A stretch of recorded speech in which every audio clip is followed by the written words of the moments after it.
All right, all right, all right. Good afternoon, ladies and gentlemen. Dakota here with Luxvoni.com, coming at you live today with another Luxvoni podcast.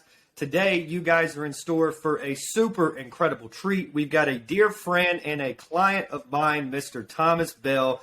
This dude has been a wildly successful entrepreneur. He's done over $300 million in sales collectively over the last couple of years with his career in print on demand, and also coaching people how to become successful with print on demand stores. Now, I've seen many guys in the space pop up, do big numbers, and kind of disappear and blow up. Tom's been in the game longer than any of these guys have. So what I wanted to do today is bring Tom on here, share his secrets with his success and kind of what he's got going on. Tom, welcome to the podcast, my man. Do it. What's up, baby? How you feeling, brother? Let's go. It's about time we did this, man. Not too bad. Had a great morning. Now There I'm we talking go. to you.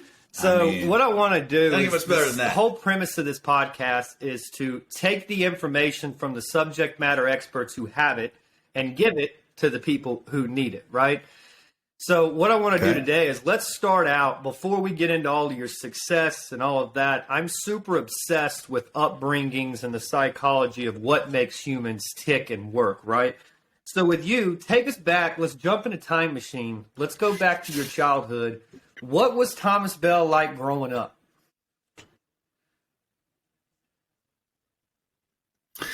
Sheesh. I was just obsessed with sports, man. As a kid, I mean, how far are we going back? We're going back to baby? We're going like toddler? Let's go back 7 like years teenager? old and then just give us me the time timeline frame. of you growing up. Honestly, man, I was just a pretty normal kid. I was into sports, played soccer for about 15 years growing up. That was kind of like my thing. I grew up in, a traveling family. My dad was a fixer for Cracker Barrel. So we used to be shipped all over the U.S. Into like small towns and stuff like that to fix these Cracker Barrels. So I had a great, childhood, man. I was outdoors all the time. Like our family vacations were camping, right? Like just that kind of stuff. Pretty wholesome shit. We moved to Florida when I was about 10, thank God, because I can't see myself. If we would have stayed where we were, man, it would just, I would have had an accent. It would have been just a totally different life. So fortunately, we were able to move down here. And I've been in the Tampa Bay area since I was 10, man. To be honest with you, I was a fucking asshole, right? I was a little asshole. I remember being an asshole, right? And I apologize to my parents all the time. And I always had a problem with authority. Still do. Let's just be real. So, as a child, Yeah. driven, That's your smart as disagreeable. shit. That's asshole. what's made you successful today, though, in my opinion. That's funny. So you get to I will take Tampa, it. you're around your parents, you got a good upbringing, you get into high school. What does that look like? How were you as a student? Tell me a little bit about that. Okay. Terrible student, number one. Everything came easy to me up until about high school, right? Didn't really even have to try, was in advanced classes in middle school, getting, high school credits. And then high school came around and I discovered weed, and then everything else didn't matter. I had better shit to do. I wasn't going to school. I quit sports, barely skated through high school. Honestly, I don't even know how that happened, but luckily, my senior year, a new principal came in, and he was a cool dude. And I knew that I wasn't going to graduate. I was like a year plus behind in credits or whatever it was. And I kind of finessed him. I basically went over there and became friends with him and would see him all the time and blah, blah, blah. Tell him, this is what's going on, whatever. And it got to the point where about 3 months away from graduation, And I just went up to him point blank. I'm like, look, I'm going to drop out. I'm going to get my GED, and I'm going to get it in a week. And if I get it in a week, you have to let me do all the senior superlative stuff. I could still do the prom. I could walk with my class. I could do the class trip, whatever. And he agreed to it. So, I dropped out, got my GED in a week. And then, I mean, that's the story, dude. I mean, I basically didn't even apply myself in high school, and somehow made it happen, which, to be honest with you, set up in the next 4 or 5 years of my life. That no direction, no drive, between 18 and 21, those are my dark years, man. Like, those are I said this recently on an Instagram, like, there's chapters of your life that you don't read aloud, right? Like, it's just, everyone's got them. And, from 18 to 21, I was just basically drifting, just trying to, I had no idea what I was doing. A lot of my friends were in college. I was getting the college experience, but, I'm working at fucking Applebee's for a week at a time until I get fired. I moved to another restaurant. Just so unemployable, dude. I mean, honestly, it was really bad. I got arrested a bunch of times. I was in and out of jail frequently. Unbelievable. I think I have like 10 mugshots, man. Like, nothing crazy, nothing like, like drugs or whatever. It's just stupid shit. Like, me thinking I'm smarter than everybody. And, it really started when I was 18, got pulled over, ended up getting a DUI, drove more times before I went to court. So I went to court with 3 charges instead of 1. They made me a habitual offender. I lost my license for 5 years, put me on probation, and that set up just me for failure. I was in the system at that point. So unbelievable. I didn't even have my real license until I was 28. And let's just put it that way. I mean, I started Viral Style when I was 26. I mean, it didn't really hold me back too much, but it was annoying. But when I was 20 turned 21, I was in jail, and I get a phone call from my ex-girlfriend. Hey, I'm 3 months pregnant.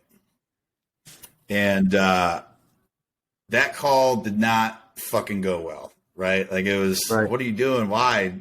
I'm in jail type shit, And when I got out, I had this now or never moment, right? I realized, like, shit, I got 6 months to figure this shit out. Like, what am I going to do? Right. Because I got to support this kid, right? In a lot of ways, my son saved my life because he basically forced me to fucking grow up. And, for that, a month after I found out about that, my older brother was getting involved in a real estate investing college that they had back in the day. It's called Nouveau Riche. I don't know if you've ever heard of it. I don't think it's around anymore, but they would have these big seminars, and they'd have all the speakers up there showing their checks and the different types of real estate you can do and whatever. It was an MLM. Like, you bought in and you could sell the college courses to like other people, whatever.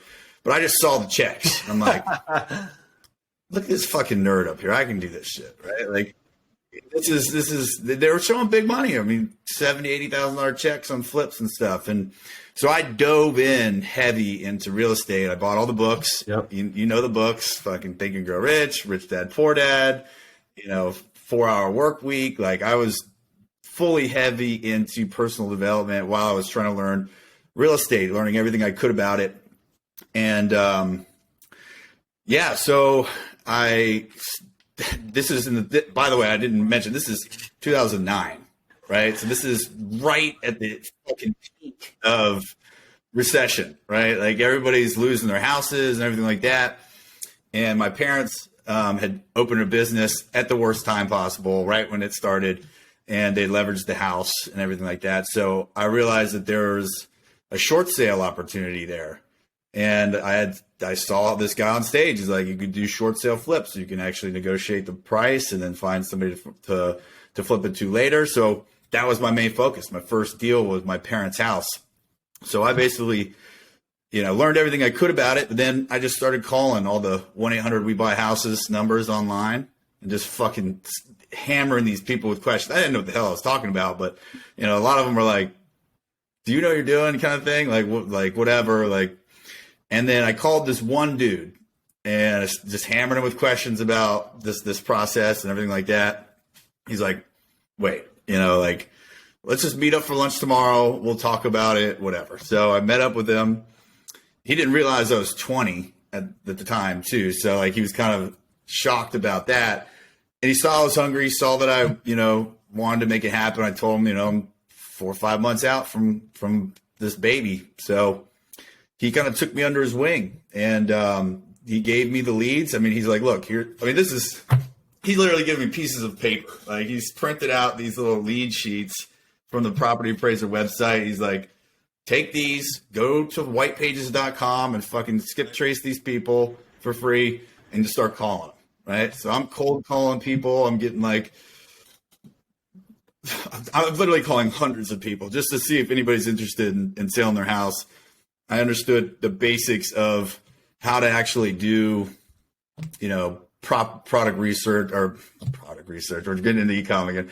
How to look at properties and know what they're worth, know what investors are paying for them, whatever, and just getting somebody close to a number, right? And so I did that for 3 or 4 months. I took all my bills down to just my cell phone so I could just do this all day. And finally, getting further and further down the line on the deal flow, right? I get all the way to a certain point and then have to start over, right? So I'm getting better every time I'm having these conversations. And I finally get somebody on the phone. They're interested. They're talking about it. They're good. The number was right. I went out there and I asked my guy, I'm like, "What's the most I could pay for this?" Right. So I go out there with just that. I'm walking around this house. Like, I know what the fuck I'm looking at. I'm like, yeah, okay. Like this. No, what's going on here? All I'm thinking is 80,000. And so it gets down to the time to negotiate. And, we go back and forth. She's got somebody there with her just to kind of support or whatever. And I start at 60, right? And he's like, "Oh, 90, and then we just go back and forth. We end up at, I'm like 80. Right. Just at the end, I'm just like 80,000. And she's like, "Oh, he came up, we came down." Yeah, whatever. I'm like, "Okay, yeah, 1 second. And fucking ran out to the car. I'm calling my guy. I'm like, "Wow, I said yes, fucking 80,000. Let's go." Like, sign the contract, man. Anyways, long story short, that was kind of a long story, but we ended up getting that deal done. I fucked up a lot of the shit on the contract, so I think I made $1,500 on that one deal. But that was everything to me. That was the moment. That was the moment, right? I'm an entrepreneur, and now I've seen it all the way through. I saw from beginning to closing, 10K the next week. Right. And it just started popping. So I did real estate for about 5-6 years. And that's when I got into e-commerce back in 2013. I was I had a t-shirt brand that I tried to launch. And essentially the way that Viral Style came to be was I started this t-shirt brand. I did it the old way. I had to buy the blanks up front. I had to guess all the different styles. How many do I want to offer? T-shirts and hoodies or tank tops or whatever. What colors did I want to offer in those? How many smalls versus larges did I need to buy? It was all guesswork, right? And I bought all that stuff up front. Found a printer to print it. Now we got thousands of dollars in inventory sitting around. I still got to figure out how to sell this shit. And, I'm getting boosts at music festivals and throwing parties at colleges and clubs and stuff to get off the ground. And it's a lot of fun. Just wasn't a money-making operation, right? So had to let it go. Never sat well with me, though, right? So got back into real estate. And then a buddy of mine was selling or had built a fan page on Facebook. And he did something that changed everything for me. He was just trying to sell products to this group of people. He knew they were country related people. and he didn't have any money for inventory or anything like that. So he just created a simple website with a picture of what the shirt looks like and a way to check out and pre-order it. So, and he ran it for 7 days where every order that came in, he would close out the sale. Now he's got the whole order right there. Every small, large, red, blue, black, whatever. And he made $20,000 in one day. Right. I was like, let's go. You just figured out my fucking problem. Print on demand. The rest is history. And with print on demand, tell us a little bit about it for the people that don't know. I mean, I think I seen it pop off 2012, 2014, somewhere around there. Give us an idea of why that business model is so superior and profitable. Well, I mean, that's the exact reason. You know, there's so much hassle that goes into actually the logistics and fulfillment side of all that, and it's very capital intensive. So the reason it's superior is because you don't have to have any money up front to start. You just need a design. You can come to a site like mine, upload it to as many different products as you want. We give you a sales page with all the mock-ups and all the options on there, and you just send people that page. And when they buy the product, we use the money from the sale to actually make it, and then you guys keep the profit. So it makes it a much simpler process, number one, and a lot more profitable too, because we give like brand level margins on one print, right? You can sell, there's no minimums or anything like that. So, you know, there's so many different ways to sell these products too. Like back in 2013, like you're talking about, like everybody was running Facebook ads. You could base it off of people's interests, and it was almost like the Wild West. Like every design you put up about something specific, whether it's dogs, cats, grandparents, job titles, ages, like they would just all sell.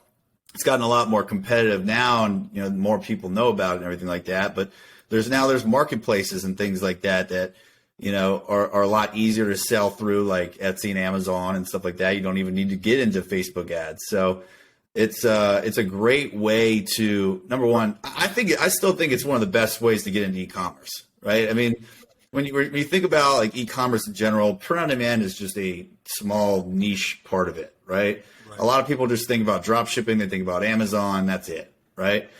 But with both of those, it takes upfront capital to get into it, and it's way better margins. With print on demand, Andrew behind me, he's the former founder of Safe Life Defense, and they brought me in as a consultant. And you know, between all of us, we took that company from 9 million to 50 million. And one of the things that really scared me was you've got 100 employees, you've got a 100,000 square foot facility, you've got logistics, you've got to import shit from Taiwan, you have this from Mexico, the shipping freight goes up during COVID-19, your shipping bills are hundreds of thousands of dollars just to get inventory, refunds, everything else. On a $50 million business, you're lucky to keep 5 to 8% of it. And when you're working on a fine margin like that, remember, you got to fuel growth. Yep. And if you're a startup and you don't have venture capital, where does that profit go? It goes into growth for the next year. With a business like yours and what you teach people how to do, that's right, it's actually very profitable.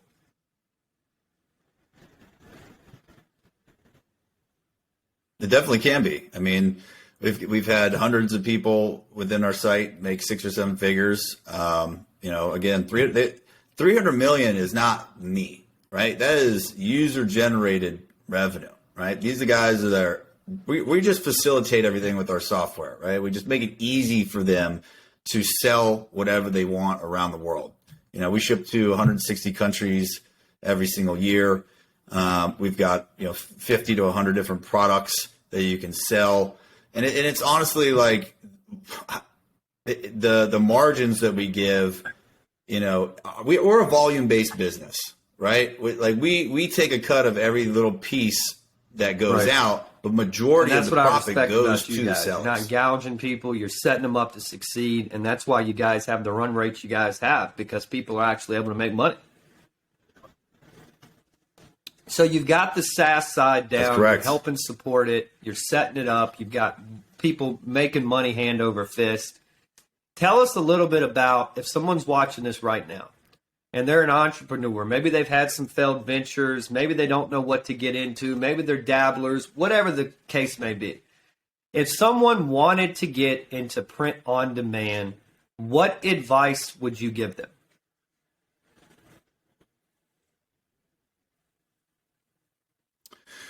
So, I mean, it's so cliche. Just start, right? Like, I mean, it's one of those things where you're never going to understand it all at once, right? It's a skill. Just like any skill, it takes time to learn and then understand. And once you understand it, then you maybe master it, right? And a lot of times when it comes to print on demand, people see the big numbers. They see the stuff that, guys are doing in this space, and they're expecting it to be like that. What you need to understand in print on demand today in 2023, it's a volume game, right? Before, early, from 2013, 2016, you could, unless you're running Facebook ads, but you could put up a shirt and scale it to $20,000, $30,000 a day, right? Because it was just like that. Nowadays, it's not, right? Like you're creating designs based on market demand, and you're competing against other designs in that space. So you want to create as many different designs that are proven to sell as possible. In our group, we push them to get up 500 different designs, right? But if you think about it in terms of every single one of those is, an oil well, right? So it's just going to continuously spit out cash every single month. So the more of them that you have, the more money you're going to make overall. And then certain times throughout the year, there's big micro spikes that will make you thousands and thousands of dollars a day. But it's a long game, right? You got to get in it for the long game. And if you're a creative person and you want to get into something that's not going to cost you a ton of money, that could make you great income, right, in pretty short period of time. Okay, that's cool. The way to go. So you mentioned a mentor, and you mentioned a guy putting you on, kind of changing your life. With what you have going on, which is an offer that we've been working on for months now, and it's going to be something that's huge, that's going to revolutionize this entire industry. What's unique is in this space, there's not a lot of mentors that have accomplished what you've accomplished and have the numbers to actually back it and have gone through all the pain, all the suffering to get to where you are right now. When it comes to your new coaching and your new program, what you have going on now, can you give us some of the insights that you teach people how to go from zero to hero with print on demand? What does that process look like?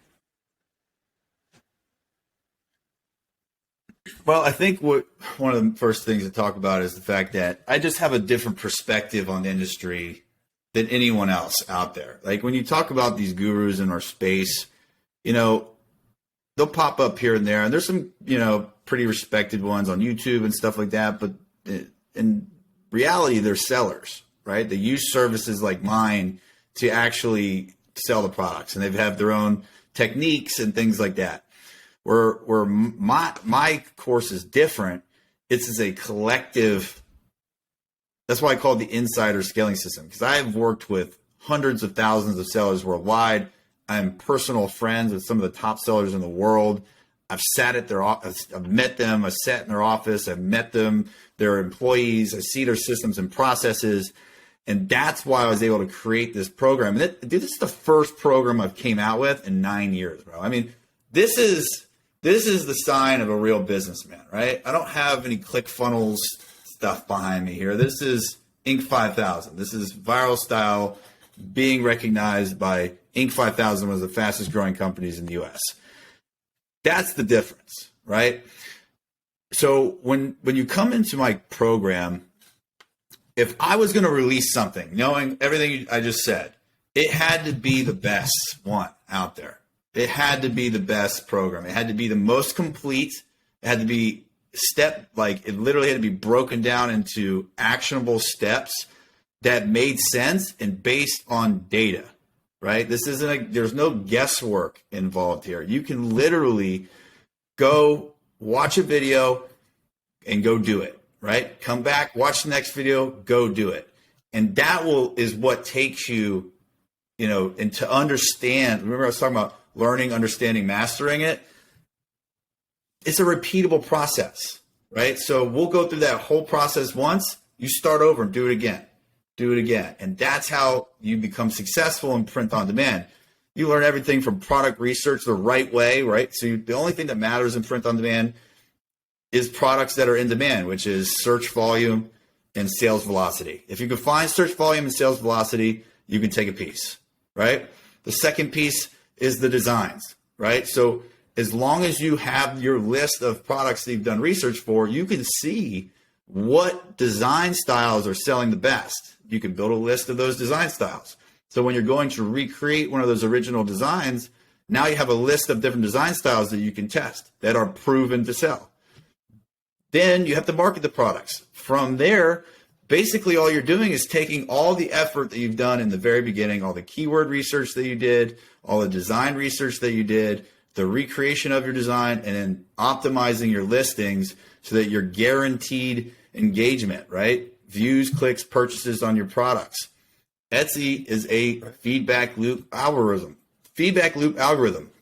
What that means is the more views, clicks, and purchases, the higher your ranking will be. The higher you rank, the more views, clicks, and purchases, so on and so forth. And you want to drive rank for your product for the specific keywords that you chose.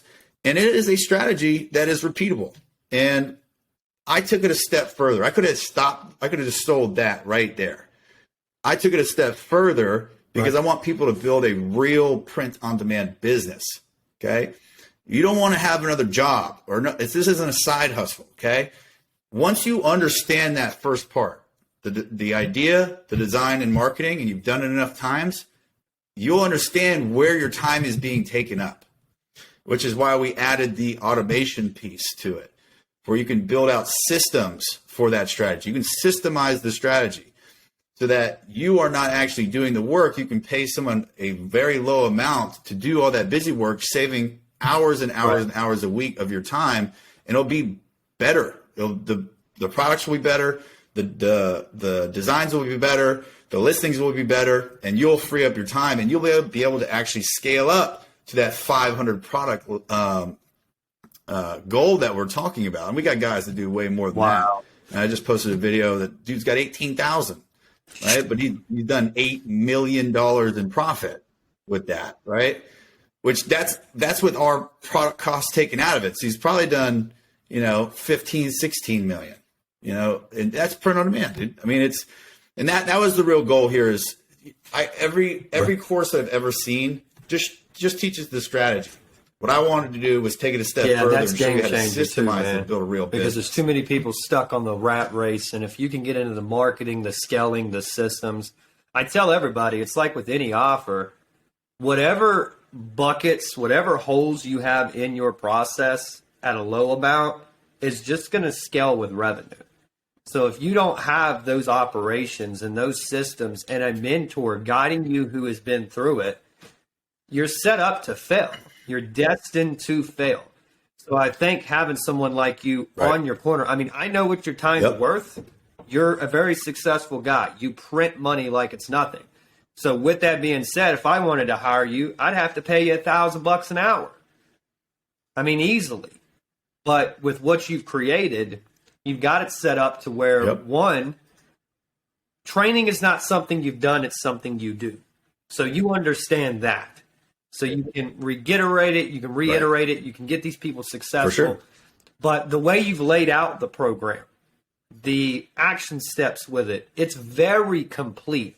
And I think anybody, I don't care where you come from, what you do, what your IQ is, whatever the situation is, I think anybody could go through this and have a transformational journey as long as you follow Tom's advice, as long as you commit and you don't give up and you keep pushing and you keep experimenting, because I think that's what's made you successful. My star student right now, and this is her words, is just a granny in the woods of Wisconsin, right? She is like, I think in her 70s, and she came into the program and she had a little bit of knowledge. She already had an Etsy store and stuff like that, but she ran with it, man. And she ended up doing this last Christmas. She did over $54,000 in less than a month. Right. So, I mean, it was like instantaneous. She got it. She wrote us this like amazing testimonial. It's like 4 paragraphs. Like it's one of those things, like it just goes to show you, like, it doesn't matter. Right. And to be honest with you, when she came into the program, I was like, because, the technology piece of it, because I'm teaching like how to use like project management softwares and hiring virtual assistants and stuff. And she's never owned a business. So if that is any, indication of how well it's laid out. From a consumer on Christmas to a producer on Christmas. Produced 50 grand. I mean, that's unbelievable. There you go. And with this print on demand stuff, what do you think holds most people back from being successful in it? Is it lack of information, lack of application? What does that look like?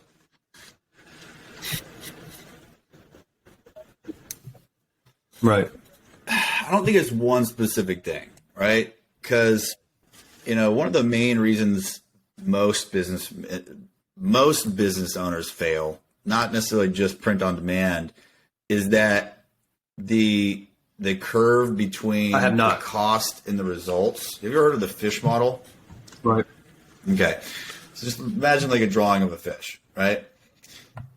They get excited. They're ready to go. They're getting into it, and they're spending, whatever the costs be, the time into the business, how much money you're spending on, advertising or marketing or websites or whatever it is.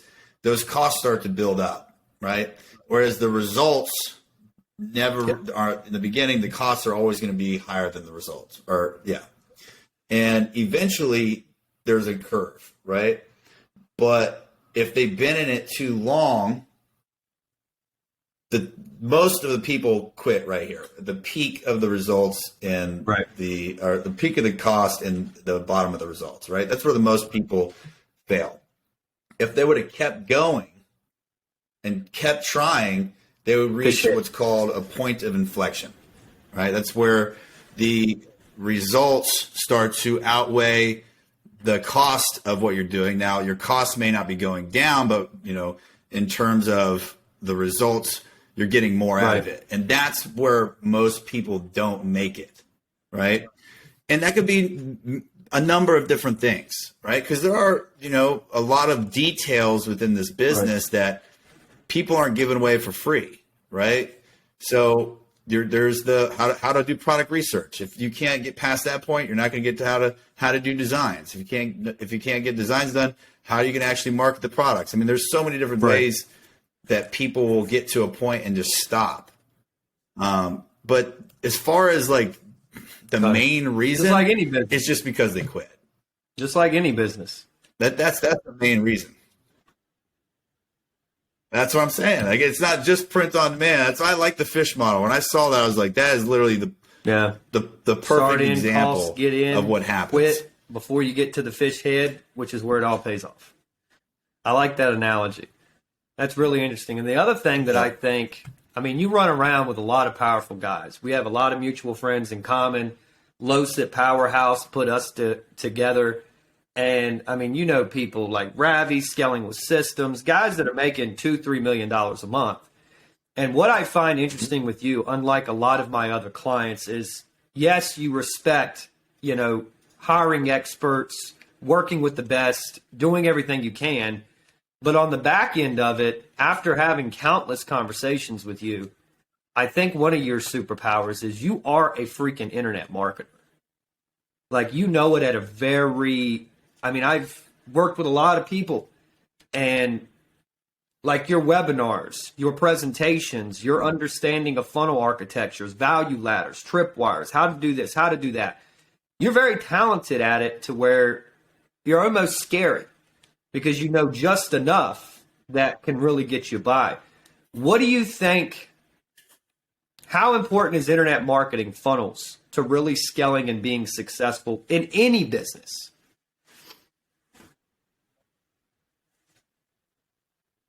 I mean, funnels are everything, Right. you know, like even e-commerce is a funnel, right? I mean, you got ads to a landing page, to a product, to a checkout, to, you know, like it's all funnels, man. You know, in terms of like what you said, like that's just, and it's so funny because like I realize that sometimes like I can basically do all this shit, right? But then there's like the small details that take the most amount of time. This is the same thing with print on demand. Like you might think you understand the whole thing, but once you get into it, and then there's that one thing, like even with the video I sent you guys the other day, like what am I fucking missing here? Like it's probably right in front of my face, but you know, I think it's important to the very least understand this stuff, right? So start learning, you know, funnels in general because it's everywhere. Everything is funnel, bro. Fucking everything. It's just a different way of looking at it, right? If we're doing high ticket sales or we're doing fucking t-shirts, right? It's just, I believe that, and that's the reason I learned that stuff too. You know, I come from a place where I get shit done myself.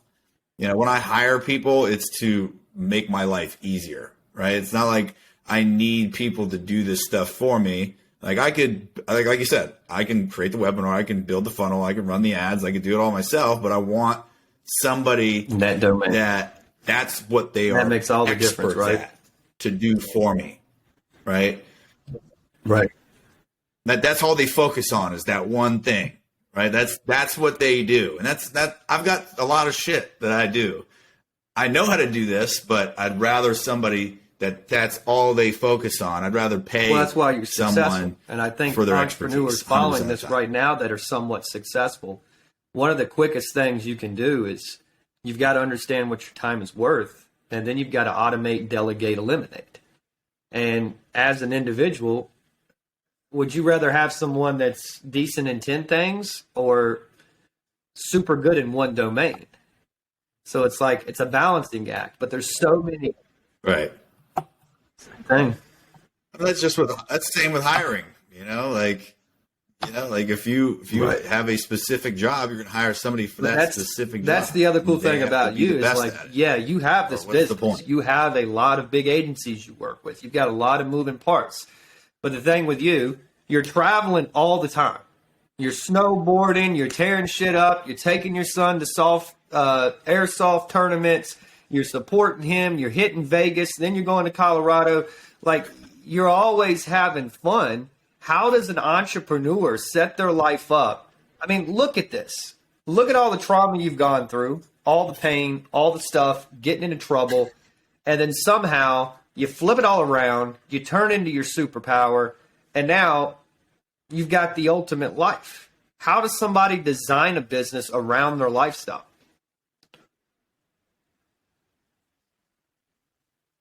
My business is a lifestyle business, right? I mean, I structured it the way, even like from the very beginning, you know, my role has always been the face, right? Like I bring on people who were experts, you know, like for example, like Viral Style itself.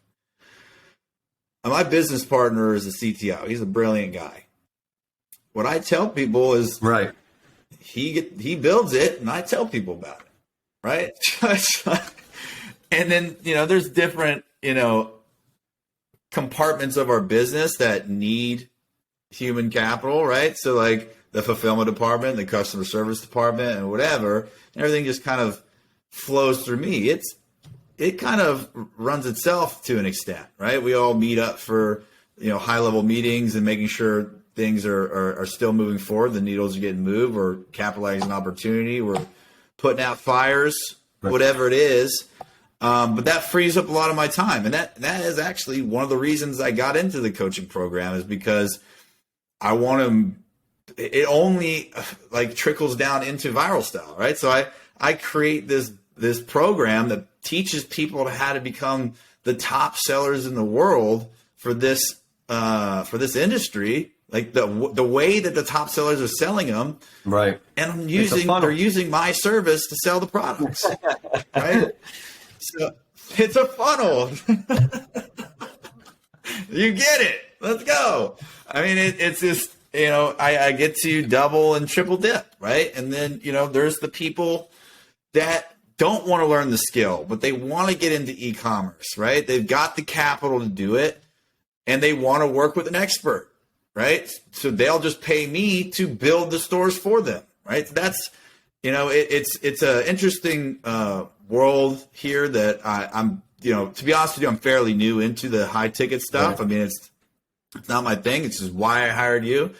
So I basically am learning as I go, but I launched Viral Style with a fucking webinar in 2013 that I built myself, and I had no fucking idea what I was doing. I just basically showed all the examples. I created a case study of why our system worked better than what people were using at the time, and it crushed, right?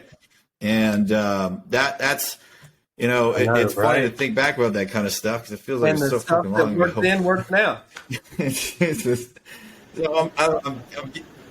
I like getting on camera and doing the webinars and stuff and talking to people and helping people. That's the main thing. I mean, but I've got, I travel to Asia twice a year for 6 years because some of our biggest affiliates were out there, and I got to experience that culture out there and see the families that I affected. Like these guys, I would go out there, I'm a fucking god. Because the US dollar is worth so much over there. These guys are creating products on my site, selling to Americans and getting US dollars back to Vietnam. And so when I'd go out there, it was a party, dude. Like they don't even speak English. I'm just the big white guy in the big crowd of Vietnamese dudes, and they're taking me out and whatever. It's always so much fun, man. And I've been fortunate enough to meet so many people in my life that have been affected by my business. And once you get that's really what it comes down to, dude. The point of cash, and you get some momentum, and then you can really focus on just impact. Like that is the best feeling ever, to where you take someone and like in companies, like your company, like any company, when it starts transforming, like when you build a real business, you're not impacting yourself. You have hundreds of people you are touching. And I think that that's so important that people often neglect. Once you get to that point, it is the most fulfilling thing that you can ever be a part of. To wake up every single day with good intentions, to know that people are being taken care of due to something that you built that's a machine that's going to live on past you. Like, that's like the ultimate superpower. Yep. Well, that's fun. That leads me into my next point, because on the psychology aspect, if you look at people, back to your story, we share that in common. I'm very disagreeable. You're also very disagreeable. And if you look at psychometric assessments and you start looking at 10 points of a personality type, and you get into openness scores, disagreeableness, and everything in between, what a lot of people neglect is people who score very high in agreeableness, they're often exploited in corporate jobs. They make less money. They don't do as well as someone that's disagreeable, which is why men make up majority of the incarceration rate, because they're disagreeable, but they just don't have something to put that energy to.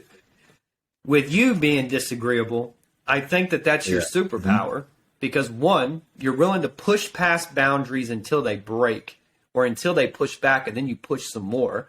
And I would probably guess you score extremely low in neuroticism, relatively high in openness, very high in disagreeableness, very low in agreeableness, and very high in conscientiousness.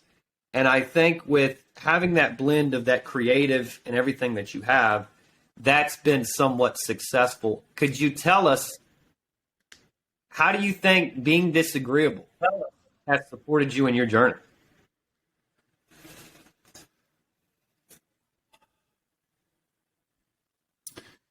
So, I mean, it's what started this whole thing. I mean, right. To an extent, I didn't realize that's what it was. Right. This is something I've learned later. Is like, I just had a problem with authority.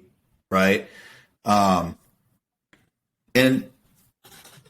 I just don't like people. Here's the thing. I'm just unemployable. Like I said, it's like, I don't want to be told where I need to be and fucking how much I'm making. And like, I knew pretty early on that,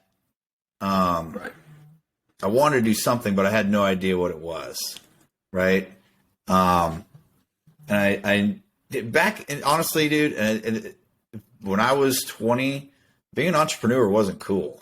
Like it's like there's maybe like 2 or 3 guys I knew that were doing something, right? Especially at that age, 20 years old. And nowadays it's like every teenager and 20-year-old on the planet's an entrepreneur or whatever. So I had to go against the status quo, regardless of what my parents thought and stuff. I mean, there was a lot of pressure there in the early time. I had to figure that shit out, or I had to get a job. My boy, I had to support this kid no matter what. My dad and my mom are riding me, dude. And I think that, since that time, once I realized like I'm the master of my own universe, nobody can tell me shit. Right. Bro, if I don't want to do something, it's just not going to happen. So, I mean, in terms of being disagreeable, I feel like that's the only way that I'm disagreeable is like nobody can tell me shit, or tell me to do something or whatever it is. But I'm fucking pretty stoic, dude. I mean, I'm an excitable guy and stuff, but like nothing really bothers me. I'm not like I mean, you work with me, dude. I'm pretty easy to work with, dude. I mean, it's like as long as everybody understands what the fucking plan is and the goal and what we're trying to do here, and everybody's doing what they're supposed to do, then we're not going to have any issues, right? It's like the disagreeable. I'm not really into you're throwing out some words there, and I'm like I'm having to think about what the fuck you're saying. But like the disagreeableness, like it's mainly just I think that's me what makes you successful. Knowing that I don't need like anybody if you get into entrepreneurship and you score extremely high in agreeableness, you're kind of screwed. Like you're not going to be able to go against the grain. And if you score high in neuroticism, and you don't like the unknown, you have anxiety, you have issues like that, you're not going to make it. And one thing, like you're going to have fucking anxiety regardless. I mean, It's not like we're fucking immune to it, dude. Like there's the nights that you're like, what the fuck is going on? Like I got to sleep right now and I can't, like this is bullshit. I mean, it's not like you might as well just fucking run with it and like that's try and see what happens. Like what is the real cost? And I was watching something a couple weeks ago, and it was talking about kind of one thing that you're very good at is confrontation. Like you don't run away from it. Yes, you don't like it. You would prefer not to be in it, but you charge at it. And one of the interesting things that it was talking about is as you go through this and your stress tolerance moves up and you expose yourself to more and more and more, your body creates new genetic code. And the basic conclusion of it is just imagine how much potential is locked inside of you because you're scared to deal with stress. You're scared to deal with pain. What advice can you give to an entrepreneur about dealing with their emotions, dealing with because you've got some stories, man. You've been through some shit and you've overcame everything. What can you give to these people?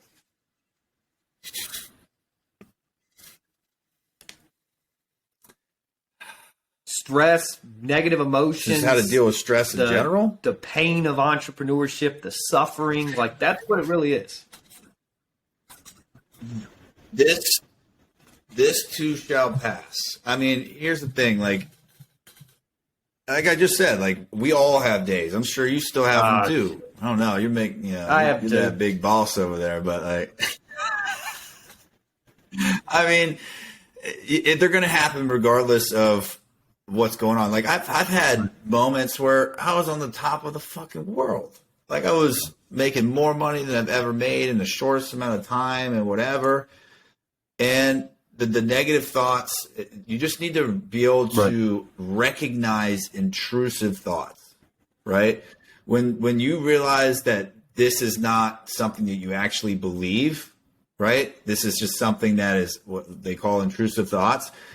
You're able to think about it as long as you need to, but then let it fucking go, because it's if you allow yourself to use energy on things that don't matter, it's going to suck up your entire day, right? So one of the things that I've learned recently is Very good one. I read a book called Essentialism. Yeah. And it's changed my mindset on a lot of different things, right? Because a lot of times when you're an entrepreneur and, you know, a solopreneur or whatever it is, you know, you got a lot on your fucking plate, you know, and organization has never been, still to this day, is not my fucking thing. Right. So I'm just a scatterbrained dude, ADD, like whatever. And what I've done over the last 6 months is wake up in the morning, love it, and decide what is essential for today, right? What's essential for this week? What do I need to finish this week? What do I need to finish today?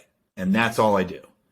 So when you're dealing with the negativity and the intrusive thoughts and things like that, as long as you are, we can start talking about books all the time. We're talking about Atomic Habits, right? Like that's another amazing book about dealing with one thing at a time and being better at it every single day, right?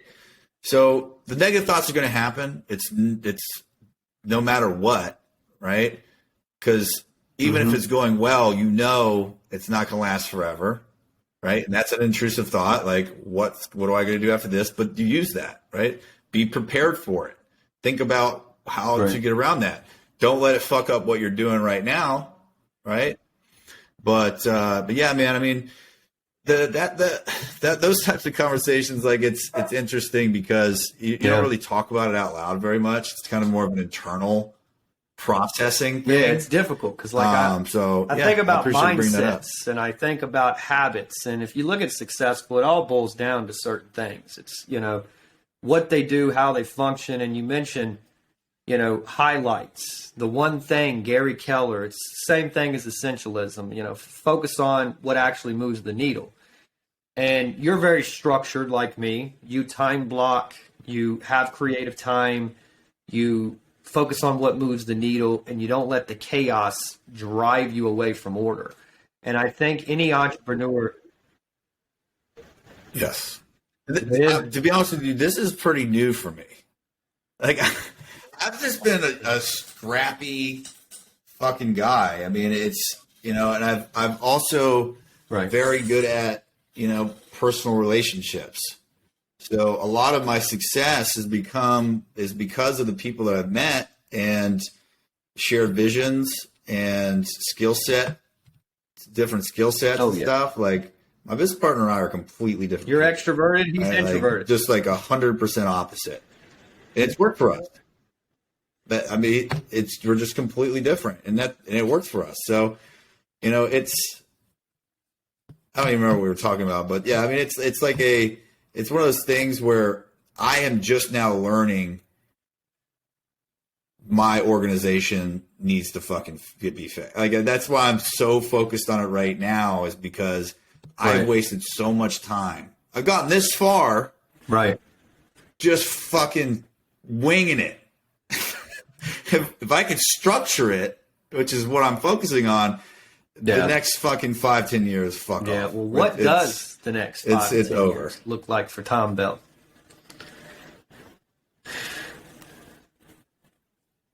You know, I have these like personas, dude, like that I've had throughout my life, right? Like, I had the fuck up Tom. I had the, you know, what they called me, the golden boy, when I was in real estate because I was so young.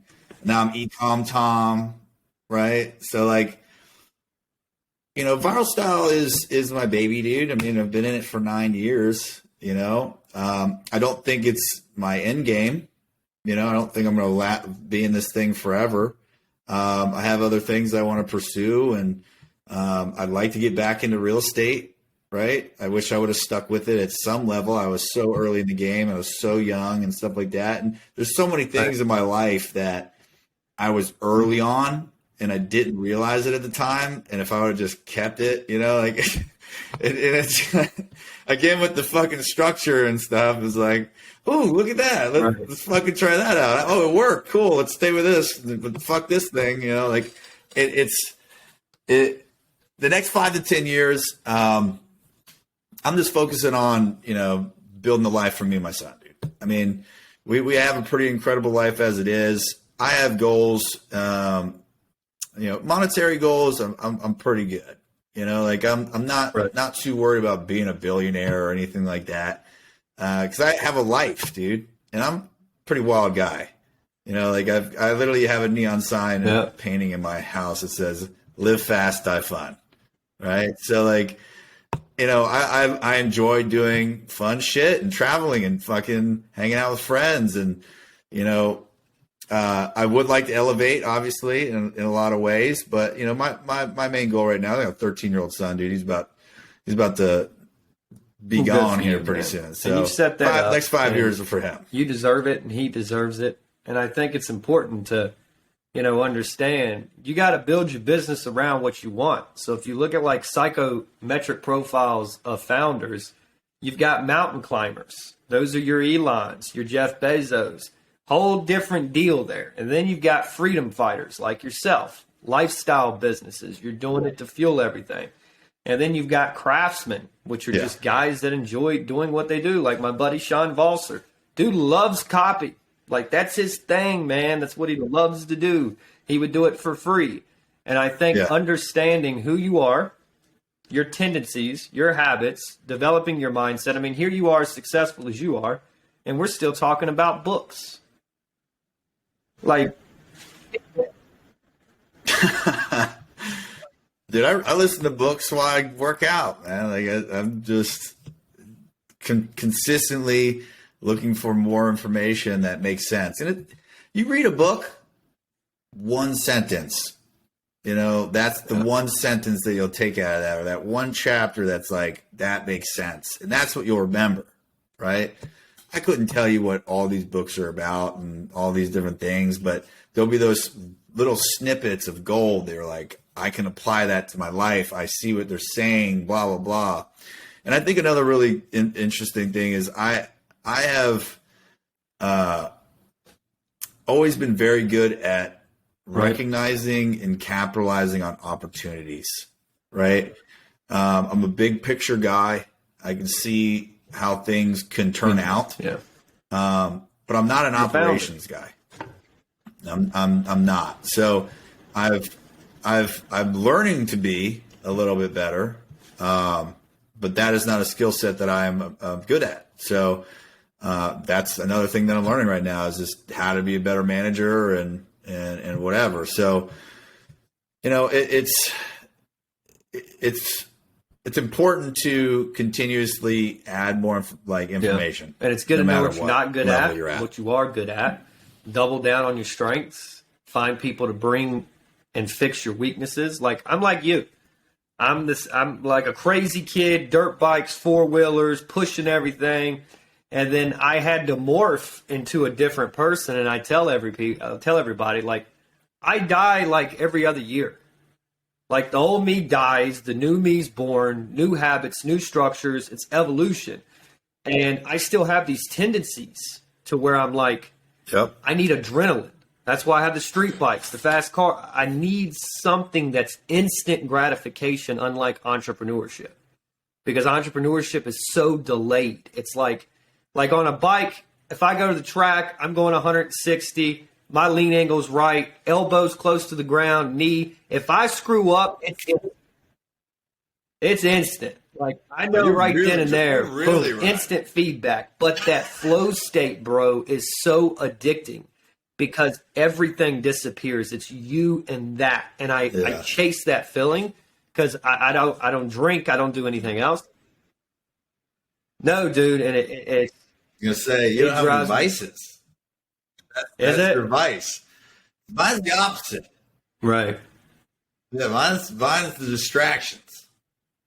Yeah, that's I can get into a flow state and not even know what time it is, right? Like that. That's one thing. but I have a lot of distractions. They're hard to get rid of. Constant the person I am today, like 4 years ago, I wasn't that. Now, like, I don't even leave the house half the fucking time, bro. Yeah. The main thing is just being aware of it. As long as you're aware of the fucking choices that you're making, and you against you make better ones next time. I mean, that's a progress. What does the day in your life look like right now? Habits, when do you wake up? What do you do? What routines do you have? Tell us about that. Me and you both. God, my life is so boring.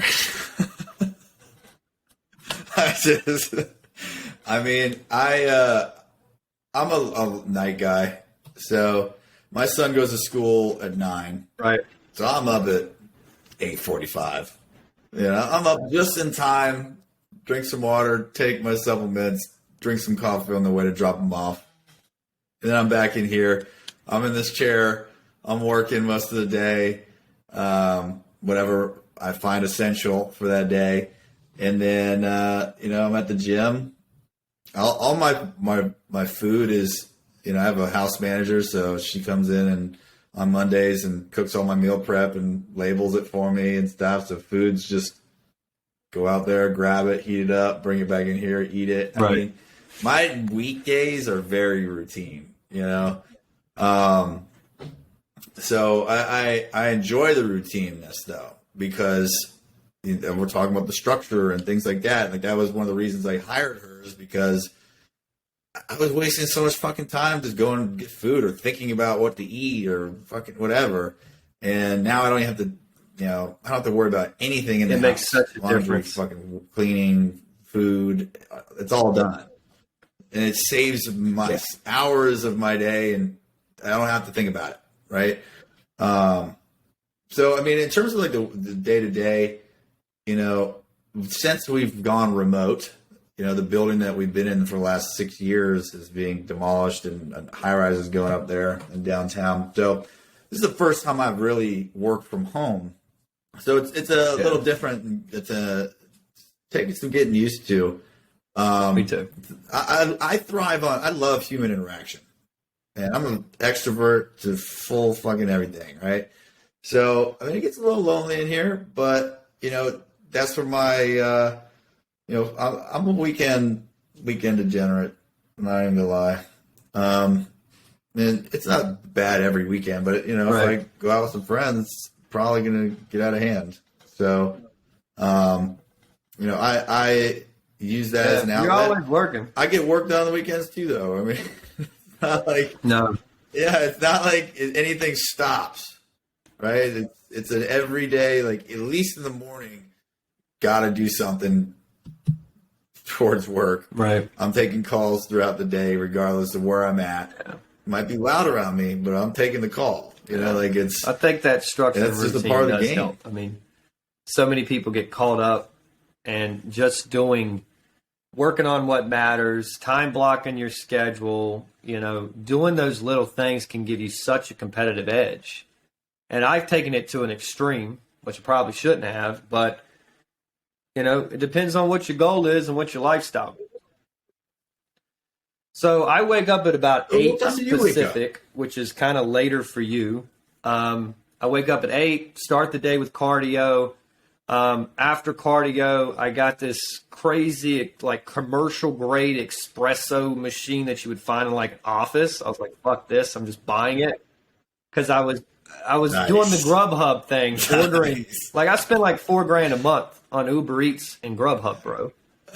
And it's because, well, I know, but I got this big house. Everybody's here, people coming and going. There's always 3 or 4 people that I'm ordering for. When I order, I feel bad if I'm not asking them. So, like, you were smart enough to get a house manager. And, I just click a damn button. But I get up, I drink my coffee after my cardio, I read a book for an hour, and then my morning is dedicated towards my shit, not reacting.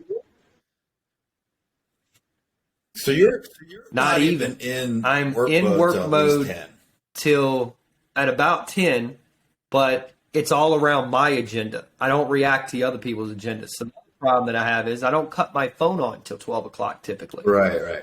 And on the East Coast, that's 3 o'clock. Half the day's gone. But what I noticed is when things were scaling rapidly, I started to react all the time to other people's agendas. And if you fail to prioritize your own agenda, how are you able to support anybody else's agenda?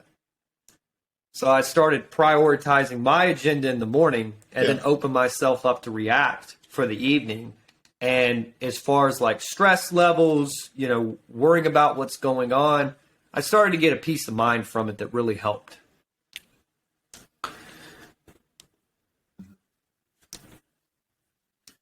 Yeah, I mean, I'm again, that my goal this year is to better structure my life, make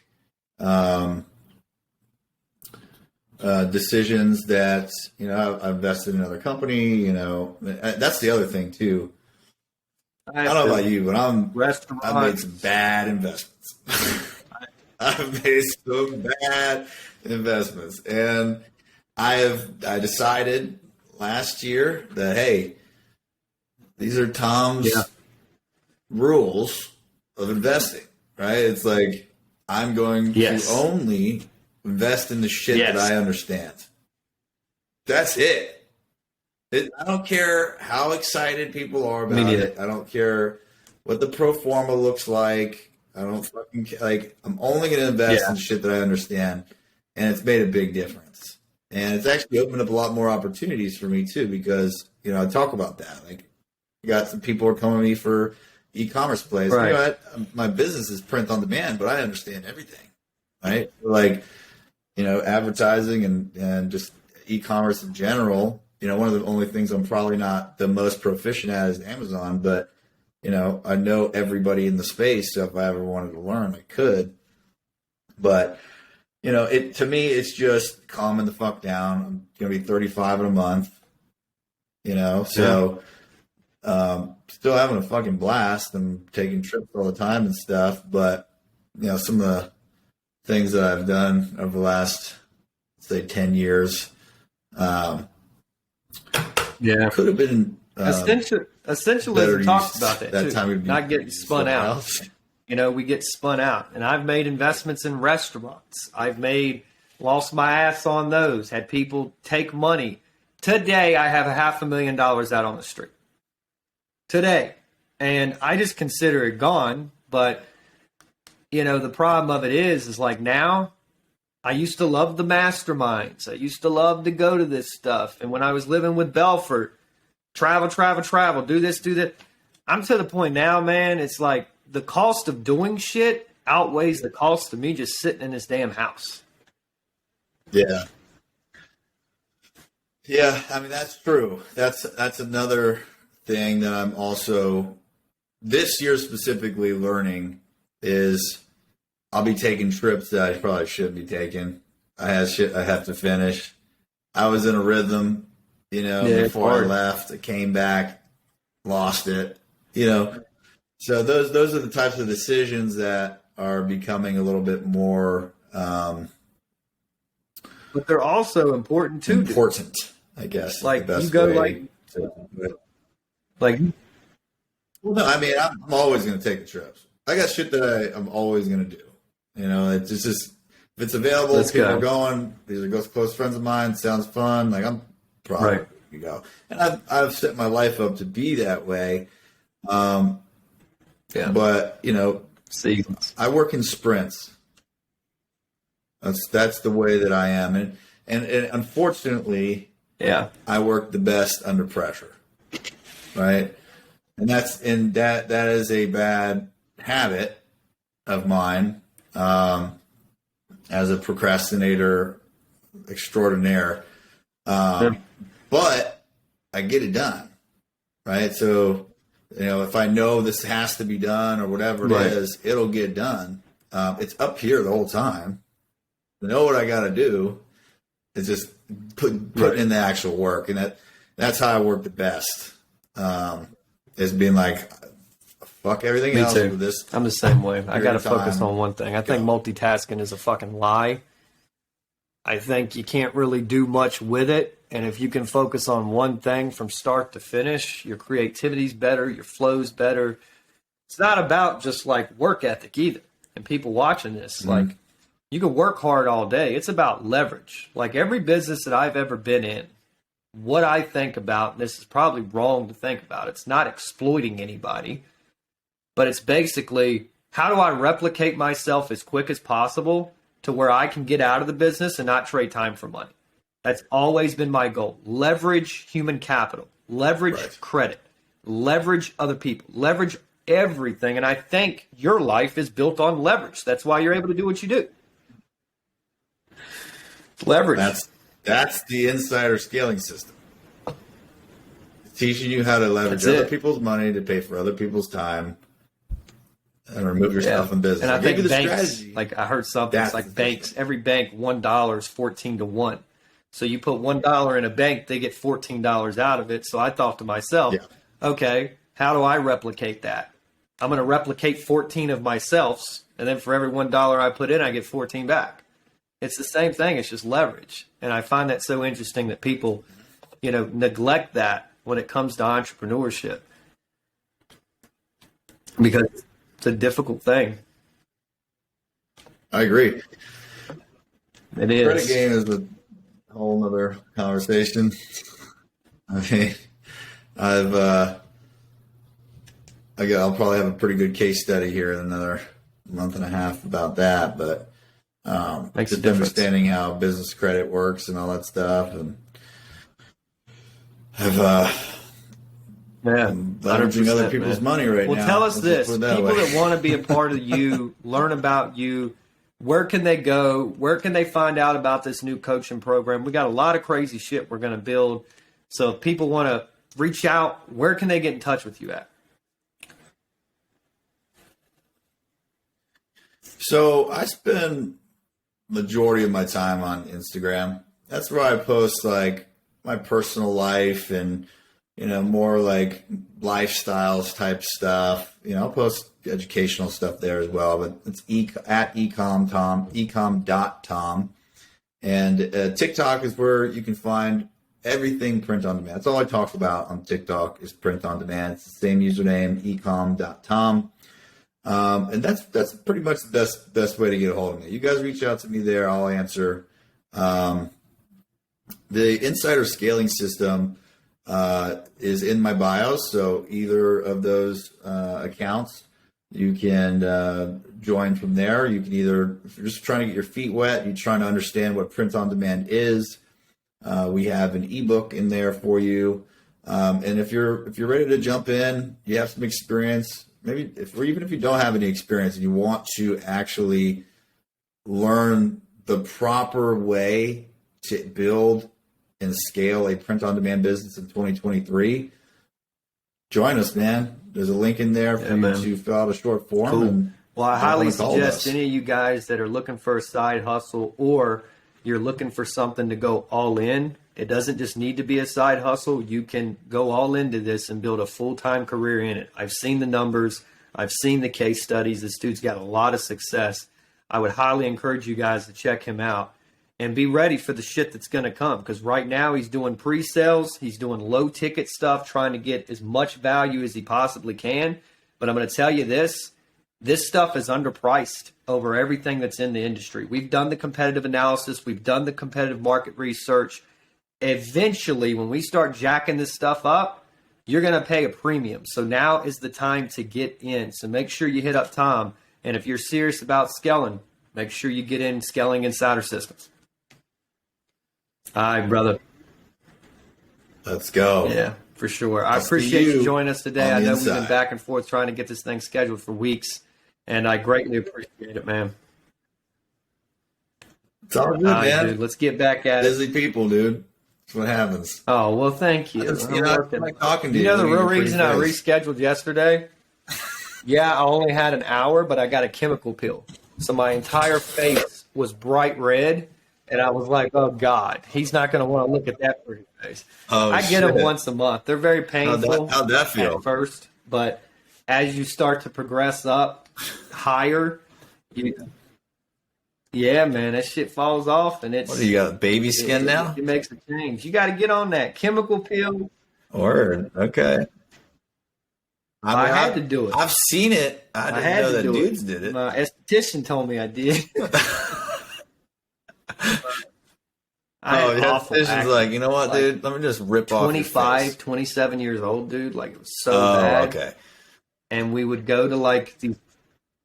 Really? I never get That's sick. one thing I got never lucky have with, problems, but I've always had skin issues. Just acne. But get you a chemical peel, Mr. Yeah. Time. Bet. Listen, dude. You know, we'll go get one together. Enjoy the day, man. Good chatting with you. Talk to you soon.